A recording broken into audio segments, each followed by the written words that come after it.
Hello, beautiful soul. I wanted to speak to basically the kundalini awakened, the reflectors, the humans,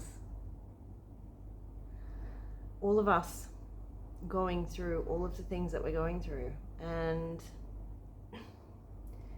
I'm in Bali at the moment, integrating, I guess, from India.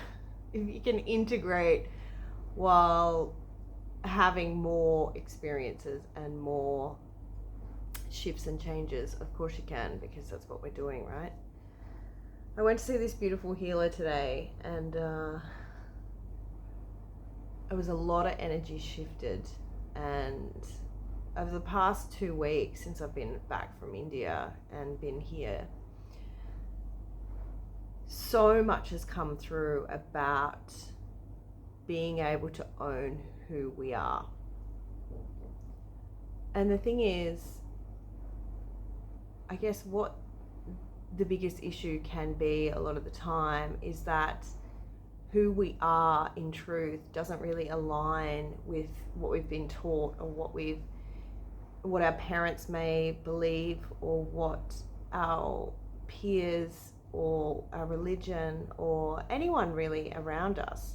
It could be totally different, and it can make it really uncomfortable when we have this knowing within us about what actually makes us feel good, and what draws us in, and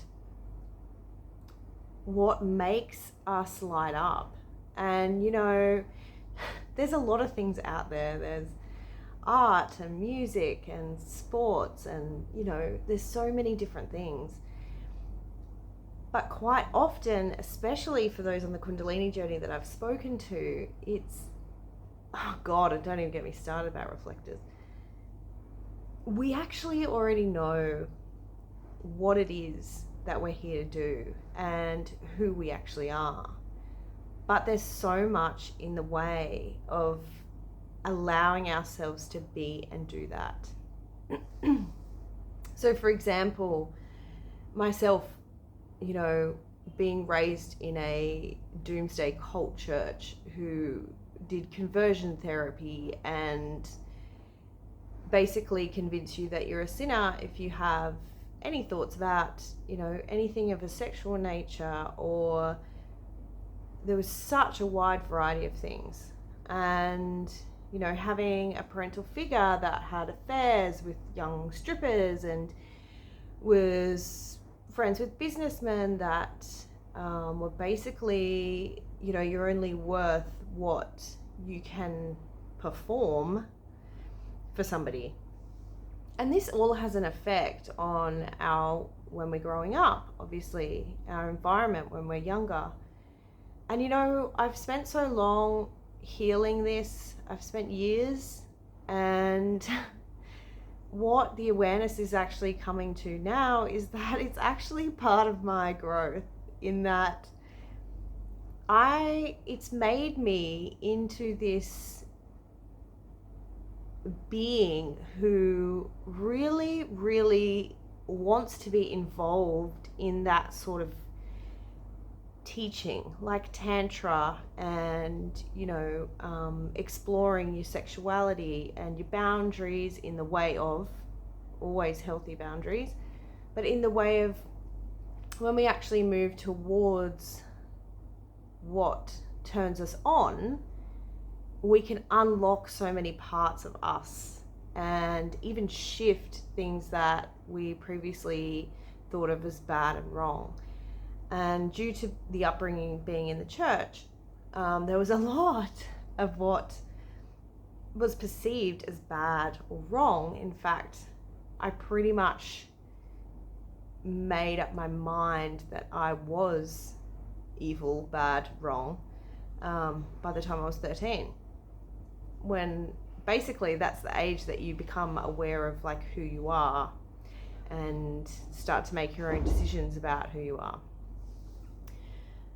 So it really puts you in this interesting position where everything you thought you weren't supposed to be seems to be this part of you that really wants to come out and play and be seen and be lived and be experienced.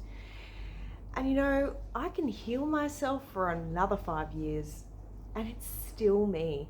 I can be upset about it. I can be regretful. I can be blameful. I can be angry, upset, whatever I want to be, but my experiences have led me to be this person.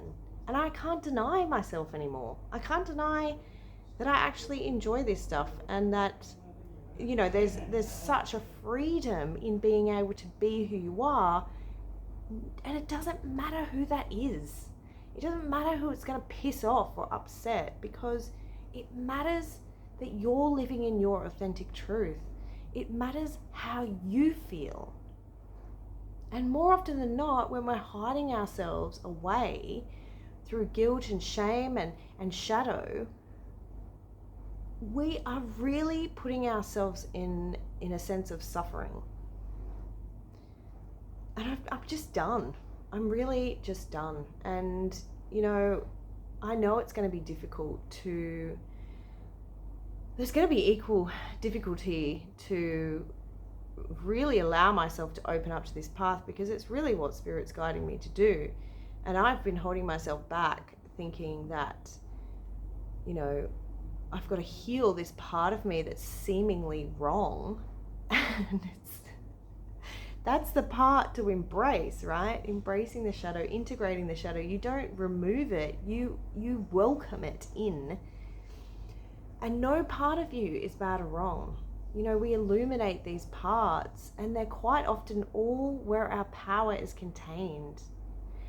So if you're watching this video and you're feeling like you're stuck or going through inner turmoil, you know, have a think about what really turns you on, what really makes you feel good.